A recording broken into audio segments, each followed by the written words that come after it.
Hello students, good morning. Welcome to MS school standard 9th subject English, જેમાં આજે આપણે જોવાના છે પોએમ નંબર 1, જેનું નામ છે ધ રિવર, એટલે કે નદી. તો આ જે નદી છે કે જે નાનકડી નદી છે, ઉછળતી, છલકતી, ઉતાવળી, બરાબર છે, કે જેના ઘણા બધા સ્વરૂપ છે. ક્યારેક એક સ્થિર અવસ્થામાં સપાટ વહેતી હોય છે, તો ક્યારેક ઉછળતી અને કૂદતી છે વહેતી જોવા મળે છે. તો એવી સરસ મજાનું ધ રિવર જે પોએમ છે કે જે આજે આપણે ભણીશું, અને આમાંથી શીખવાનું પણ છે કે જે નદી છે હંમેશા પોતાના પ્રવાહમાં છે આગળ ને આગળ વધતી રહે છે, એમ આપણે પણ હંમેશા જીવનમાં સતત નદીની જેમ છે વધતા રહેવું જોઈએ. તો ચાલો આપણે ધ રિવર પોએમ છે એ ભણીએ. રિવર રિવર લિટલ રિવર, બરાબર છે, કે નદી નદી, લિટલ એટલે કે નાનકડી નદી. Bright your sparkle on your way, બરાબર છે, સ્પાર્કલ એટલે કે ચમકતું, બ્રાઇટ એટલે કે આનંદથી. આમ તો બ્રાઇટ એટલે પણ ચમકવું થાય, પ્રકાશ થાય, ઉજાસ થાય, પણ અહીંયા કઈ રીતે કીધું છે તો કે આનંદથી ચમકતી. ઓન યોર વે, વે એટલે કે રસ્તો અથવા માર્ગમાં. તો શું કહે છે કે આનંદથી ચમકતી તારા માર્ગમાં. કોના? તો કે રિવરને કહે છે કે નદી નદી નાનકડી નદી, આનંદથી ચમકતી તારા માર્ગમાં. Over the yellow payable dancing, બરોબર છે. ઓવર, યલો એટલે કે પીળા, પેબલ્સ એટલે કે કાંકરાઓ, પથ્થરો, ડાન્સિંગ તો કે શું કરે છે તો કે કૂદે છે, નાચે છે. ઓવર એટલે કે ઉપર, તો કે પીળા કાંકરા પર નાચતી અને કૂદતી. તમે જોયું હશે કે જ્યારે નદી હશે તો નદીની અંદર પણ ઘણા બધા પ્રકારના પથ્થરો પણ છે જોવા મળતા હોય છે. તો શું કહે છે કે એના ઉપરથી છે નાચતી અને કૂદતી છે એ આગળ વધતી રહે છે. જો તમે પિક્ચર્સ નંબર 2 છે એમાં પણ તમે જોઈ શકો છો કે જે પેબલ્સ છે દર્શાવેલા છે. આગળ જોઈએ. થ્રુ ધ ફ્લાવર્સ એન્ડ ફોલિજ ગ્લાન્સિંગ, ગ્લાન્સિંગ એટલે કે નજર, ફોલિજ એટલે કે પાંદડાઓ, ફ્લાવર્સ એટલે કે ફૂલો. શું કહે છે કેના દ્વારા? તો કે ફૂલો અને પાંદડાઓમાંથી, થ્રુ એટલે કે માંથી, ફૂલો અને પાંદડાઓમાંથી, ગ્લાન્સિંગ એટલે કે નજર કરતી અથવા તો જોતી જોતી. કેમ કરે છે તો કે પોતાના માર્ગમાં આગળ વધે છે. Like a child at play, કેવી રીતે? કે જાણે એક ચાઇલ્ડ એટલે કે એક બાળક છે, પ્લે એટલે કે રમતું. તો પહેલા સ્ટાન્જા શું છે? નદી નદી નાનકડી નદી, આનંદથી ચમકતી તારા માર્ગમાં. પછી શું કહે છે કે પીળા કાંકરા પર નાચતી અને કૂદતી, ફૂલો અને પાંદડાઓમાંથી, ગ્લાન્સિંગ એટલે કે નજર કરતી, like a child at play કે જાણે છે એક રમતું બાળક. જોઈ શકો છો તમે પિક્ચરમાં પણ. આગળ જોઈએ. રિવર રિવર સ્વેલિંગ રિવર, બરોબર છે. સ્વેલ એટલે કે વધવું, ઉછળવું, કૂદવું, બરોબર છે. તો સ્લેવિંગ એટલે કે કૂદતી, ઉછળતી. નદી નદી, પણ અહીંયા નદીનું સ્વરૂપ કેવું આવ્યું છે તો કે ઉછળતી અને કૂદતી જે હોય છે. તો તમે જોઈ શકો છો અહીંયા ચિત્રમાં કે નદી છે એ કેવી રીતે જે ઉછળતી અને કૂદતી છે પોતાના દિશામાં આગળ વધે છે. જે મેં તમને કીધું હતું કે જે પેબલ્સ, બરાબર, કાંકરાઓ, પથ્થરો છે, તો તમે જોઈ શકો છો એ બી. આગળ જોઈએ. On your rush through rough and smooth, બરોબર છે. રશ એટલે કે દોડવું, થ્રુ એટલે કે દ્વારા, રફ એન્ડ સ્મૂધ, બરોબર છે. રફ એટલે થશે ખાડા ટેકરાવાળું, અને સ્મૂધ એટલે કે એકદમ સમતલ. તો શું કહે છે અહીંયા કે નદી નદી ઉછળતી નદી, ખાડા ટેકરાવાળા અને સમતલ રસ્તે તું કેવી જાય છે? રશ એટલે કે દોડતી જાય છે. લાઉડર, ફાસ્ટર, બ્રાઉલિંગ, લેપિંગ, બરોબર છે. લાઉડર એટલે કે મોટા અવાજ સાથે, ફાસ્ટર એટલે કે ઝડપથી, બ્રાઉલિંગ, બ્રાઉલિંગ એટલે કે થશે આમ તો બ્રોલ, બરોબર છે, બ્રાઉલિંગ, એના ઉપરથી બ્રાઉલિંગ એટલે કે ખડખડ વહેતી, લેપ એટલે કે કૂદકો મારવો, કૂદવું, અહીંથી લેપિંગ એટલે કે કૂદતી. કેવી રીતે કરે છે તો કે વધુ મોટો અવાજ સાથે, ઝડપથી, ખડખડ વહેતી અને કૂદતી. Over rocks by rose bank sweeping, બરોબર છે. રોક એટલે કે પથ્થરો અને બેંક એટલે કે કિનારો, સ્વીપિંગ એટલે કે ઝડપથી પસાર થવું. શું કરે છે? ઓવર એટલે કે પરથી, તો કે પથરા ઉપરથી. પછી રોઝ બેંક, રોઝ એટલે કે ગુલાબ, તો કે કાંઠા પરના ગુલાબના હારને સ્પર્શતી. શું કરે છે? સ્વીપિંગ એટલે કે ઝડપથી પસાર છે થાય છે.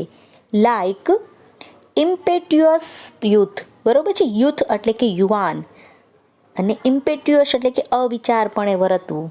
કે કેવી રીતે? તો કે જાણે કે ઉન્મત્ત યૌવન હોય, કે જે યુવા અવસ્થા હોય છે, જે અવિચારપણે અથવા તો ઉન્માદ જેને કહી છે ને, એ અવસ્થામાં કીધું કે જાણે એક યૌવન જે આપેલું હોય છે, એ યૌવન ભરેલા અવસ્થામાં અવિચારાપણે જાણે એ પોતે વર્તન કરતી હોય એવું છે એ દર્શાવેલું છે.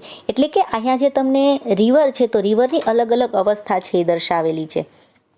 કે એક અવસ્થા તો કે આગળ છે ચાઇલ્ડ, બચપન જે દર્શાવેલું છે, પછી જે છે ટીનેજ અવસ્થા તમારી આવે છે એ દર્શાવેલું છે. તો એવી રીતે એક એક અવસ્થા આપણા જીવનની છે એને દર્શાવેલી છે. આગળ જોઈએ. રિવર રિવર બ્રિમિંગ રિવર, બરોબર છે. બ્રિમિંગ એટલે ભરેલું, છલકતું. તો શું કહે છે કે નદી નદી છલકતી નદી. Broad and deep and steel as time, બરોબર છે. બ્રોડ એટલે કે પહોળું અથવા વિશાળ, ડીપ એટલે કે ઊંડું, સ્ટીલ એઝ ટાઈમ, બરોબર. સ્ટીલ હજુ પણ અથવા તો ગતિ વિનાનું, સ્ટીલ એટલે કે શાંત, સ્થિર, એઝ ટાઈમ એટલે કે સમયને પ્રમાણે. તો શું કહે છે કે વિશાળ અને ઊંડી અને સમયની જેમ સ્થિર પણ. જો દઈ શકો છો બાજુમાં જે ચિત્ર આપેલું છે એલું. Seeming still yet still is motion, બરોબર છે. સિમિંગ એટલે કે લાગે છે, દેખાય છે. કેવી લાગે છે તો કે દેખાતા સ્થિર લાગે છે, યેટ પણ, સ્ટીલ ઇન મોશન, મોશન એટલે કે ગતિમાં, પણ છતાં એ પોતે કેવી લાગે છે તો કે વહેતી જ છે, રહે છે. Tending onward to the ocean, બરોબર છે. ટેન્ડ એટલે કે અમુક દિશામાં જવું. કઈ દિશામાં તો કે onward to the ocean, onward એટલે કે આગળ વધવું, ઓશન એટલે કે સમુદ્રમાં. તો કે સમુદ્રની દિશામાં આગળ વહેતી.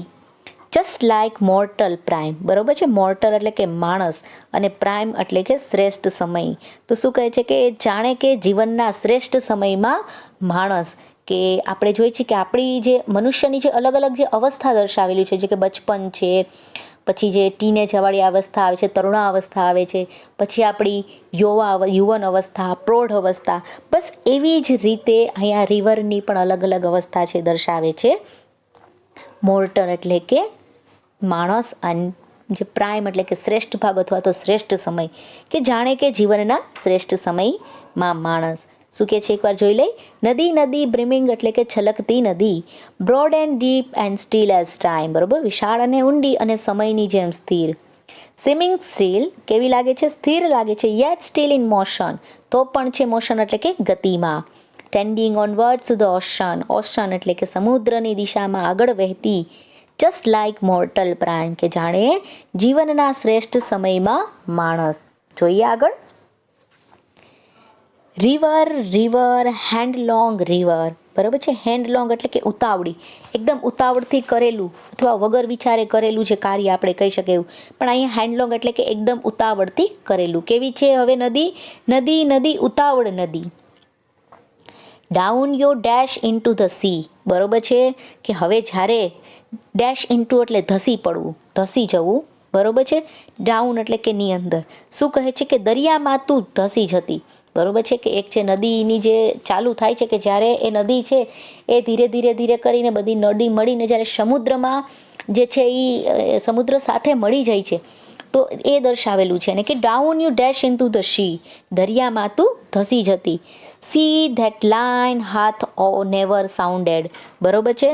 હાથ એટલે કે હોવું, સાઉન્ડેડ એટલે કે દોરી નાખીને દરિયાની ઊંડાઈ માપવી, આપણે જે કહી શકીએ કે જે દરિયો છે કેવો છે, સી ધેટ, બરોબર છે. દરિયો છે કે લાઇન હેથ નેવર સાઉન્ડેડ, સાઉન્ડેડ એટલે પેલા અવાજવાળું નહીં, પણ સાઉન્ડ એટલે શું થશે તો કે દોરી નાખીને ઊંડાઈ માપવી, તો એ પોસિબલ જ નથી. દરિયો છે જે કેવું છે તો કે જેની ઊંડાઈ છે કેવી છે, નેવર સાઉન્ડેડ, એ ક્યારેય માપી શકાય નહીં, કે એનો માપ જ કેવો છે તો કે અમાપ છે. Sea that sail hath never rounded, બરોબર છે. રાઉન્ડેડ એટલે કે વાળું અથવા પૂર્ણ કરવું. દરિયો જે છે એ પણ કેવો છે, ધેટ કે સેલ એટલે કે દરિયાનો પ્રવાસ, હેથ એટલે કે હોય છે તો હોવું, નેવર રાઉન્ડેડ એટલે કે પૂર્ણ કરવું અથવા તો કેવો છે કે વાળવું. કે દરિયો છે, બીજો જે લાઈન આપ્યું છે કે જેનો પ્રવાસ કેવો છે તો કે ક્યારેય પૂર્ણ થઈ શકે એવો નથી, મતલબ કે નિરંતર ચાલતો પ્રવાસ છે. લાઈક ઇટર્નિટી, ઇટર્નિટી એટલે અનંતકાળ અથવા તો શાશ્વત, કે જ્યારે કોઈ એમનો અંત છે જ નહીં, કે જાણે કે અનંતકાળ. આપણે જ્યારે પણ એ નદી છે એ જ્યારે પણ દરિયામાં મળી જાય છે, તો જેમ દરિયાની છે આપણે ઊંડાઈ છે એની માપી નથી શકતા, દરિયાનો જે પ્રવાસ છે કેવો છે, નિરંતર છે, વહેતો છે, જાણે કે અનંત કાળ સુધી. તો આવું સરસ મજાનું જે કાવ્ય હતું, છેલ્લી એક લાઈન ફરી આપણે રિપીટ કરી લઈ. River river hand long river down you dash in to the sea. નદી નદી ઉતાવળી નદી દરિયામાં તું ધસી જતી. She that line hath never sounded, sea that sail hath never rounded, like eternity. કે દરિયો છે કે જેને ઊંડાઈ છે એ ક્યારે પણ માપી શકાતી નથી. દરિયો છે કે જેનો પ્રવાસ છે ક્યારે પૂર્ણ થતો નથી, જાણે કે અનંતકાળ. તો આવી રીતે જે રિવર છે કે જેની અલગ અલગ અવસ્થા છે આપણે જોયેલી. તો આની સાથે જ આપણું આ પોએમ ધ રિવર છે એ પૂર્ણ થાય છે. Thank you.